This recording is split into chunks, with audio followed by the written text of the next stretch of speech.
This is chapter 1 of The Ickabog by J.K. Rowling, a brand new book which you have the chance to illustrate.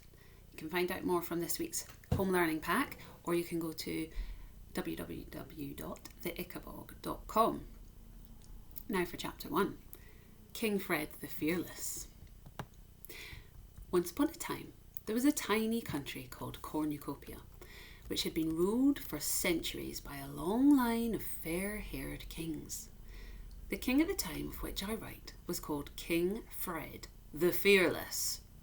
He'd announced the fearless bit himself on the morning of his coronation, partly because it sounded nice with Fred, but also because he'd once managed to catch and kill a wasp all by himself, if you didn't count 5 footmen and the boot boy. King Fred the Fearless came to the throne on a huge wave of popularity. He had lovely yellow curls, fine, sweeping moustaches, and looked magnificent in the tight breeches, velvet doublets, and ruffled shirts that rich men wore at that time. Fred was said to be generous, smiled and waved whenever anyone caught sight of him, and looked awfully handsome in the portraits that were distributed throughout the kingdom to be hung in town halls. The people of Cornucopia were most happy with their new king, and many thought he'd end up being even better at the job than his father Richard the Righteous, whose teeth, though nobody had liked to mention it at the time, were rather crooked. King Fred was secretly relieved to find out how easy it was to rule Cornucopia. In fact, the country seemed to run itself. Nearly everybody had lots of food, the merchants made pots of gold, and Fred's advisors took care of any little problem that arose. All that was left for Fred to do was beam at his subjects whenever he went out in his carriage, and go hunting 5 times a week with his 2 best friends, Lord Spittleworth and Lord Flapoon. Spittleworth and Flapoon had large estates of their own in the country, but they found it much cheaper and more amusing to live at the palace with the king, eating his food, hunting his stags, and making sure that the king didn't get too fond of any of the beautiful ladies at court. They had no wish to see Fred married, because a queen might spoil all their fun. For a time, Fred had seemed to rather like Lady Islanda, who was as dark and beautiful as Fred was fair and handsome, but Spittleworth had persuaded Fred that she was far too serious and bookish for the country to love her as a queen. Fred didn't know that Lord Spittleworth had a grudge against Lady Islanda. He'd once asked her to marry him, but she'd turned him down. Lord Spittleworth was very thin, cunning, and clever. His friend Flapoon was ruddy-faced, and so enormous that it required 6 men to heave him onto his massive chestnut horse. Though not as clever as Spittleworth, Flapoon was still far sharper than the king. Both lords were expert at flattery and pretending to be astonished by how good Fred was at everything, from riding to tiddlywinks. If Spittleworth had a particular talent, it was persuading the king to do things that suited Spittleworth, and if Flapoon had a gift, it was for convincing the king that nobody on earth was as loyal to him as his 2 best friends. Fred thought Spittleworth and Flapoon were jolly good chaps. They urged him to hold fancy parties, elaborate picnics, and sumptuous banquets, because Cornucopia was famous, far beyond its borders, for its food. Each of its cities was known for a different kind, and each was the very best in the world. The capital of Cornucopia, Chouville, lay in the south of the country and was surrounded by acres of orchards, fields of shimmering golden wheat and emerald green grass on which pure white dairy cows grazed. The cream, flour and fruit produced by the farmers here was then given to the exceptional bakers of Chouville, who made pastries. Think, if you please, of the most delicious cake or biscuit you've ever tasted. Well, let me tell you, they'd have been downright ashamed to serve that in Chouville. unless a grown man's eyes filled with tears of pleasure as he bit into a Chouville pastry, it was deemed a failure and never made again.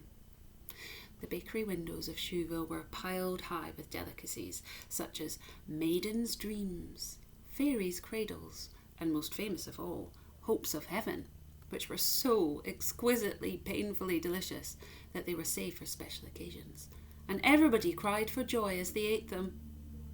King Porphyrio of neighbouring Pluritania had already sent King Fred a letter, offering him the choice of any of his daughter's hands in marriage in exchange for a lifetime supply of hopes of heaven. But Spittleworth had advised Fred to laugh in the Pluritanian ambassador's face. "His daughters are never near pretty enough to exchange for hopes of heaven, sire," said Spittleworth. To the north of Chouville lay more green fields and clear, sparkling rivers where jet-black cows and happy pink pigs were raised. These, in turn, served the twin cities of Kurdsburg and Barronstown, which were separated from each other by an arching stone bridge over the main river of Cornucopia, the Fluma, where brightly coloured barges bore goods from one end of the kingdom to another. Kurdsburg was famous for its cheeses. Huge white wheels, dense orange cannonballs, big, crumbly, blue-veined barrels, and little baby cream cheeses, smoother than velvet. Barnstown was celebrated for its smoked and honey-roasted hams, its sides of bacon, its spicy sausages, its melting beefsteaks, and its venison pies.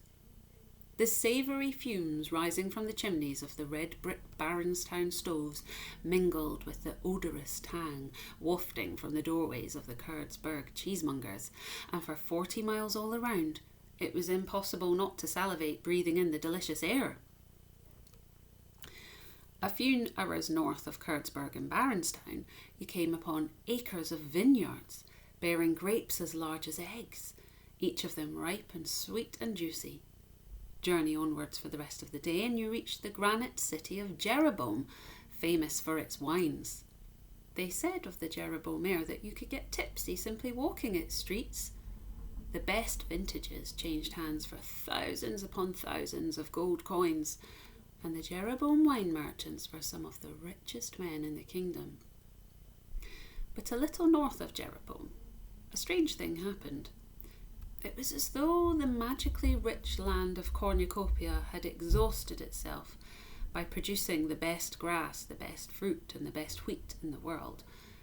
Right at the northern tip came the place known as the marshlands, and the only things that grew there were some tasteless, rubbery mushrooms and thin, dry grass, only good enough to feed a few mangy sheep. The marshlanders who tended the sheep didn't have the sleek, well-rounded, well-dressed appearance of the citizens of Jeroboam, Barronstown, Kurdsburg or Chouville. They were gaunt and ragged. Their poorly nourished sheep never fetched very good prices, either in Cornucopia or abroad, so very few marshlanders ever got to taste the delights of Cornucopian wine, cheese, beef or pastries. The most common dish in the marshlands was a greasy mutton broth, made of those sheep who were too old to sell. The rest of Cornucopia found the marshlanders an odd bunch, surly, dirty, and ill-tempered. They had rough voices, which the other Cornucopians imitated, making them sound like hoarse old sheep. Jokes were made about their manners and their simplicity. As far as the rest of Cornucopia was concerned, the only memorable thing that had ever come out of the marshlands was the legend of the Ickabog. That's the end of the chapter. I feel a bit sorry for the marshlanders, don't you? You can find out more about them in chapter 2, which is up on the website, theickabog.com now, and lots of other chapters too. You can find out more about how you can enter the competition to illustrate this book when it is finally published too. Enjoy them!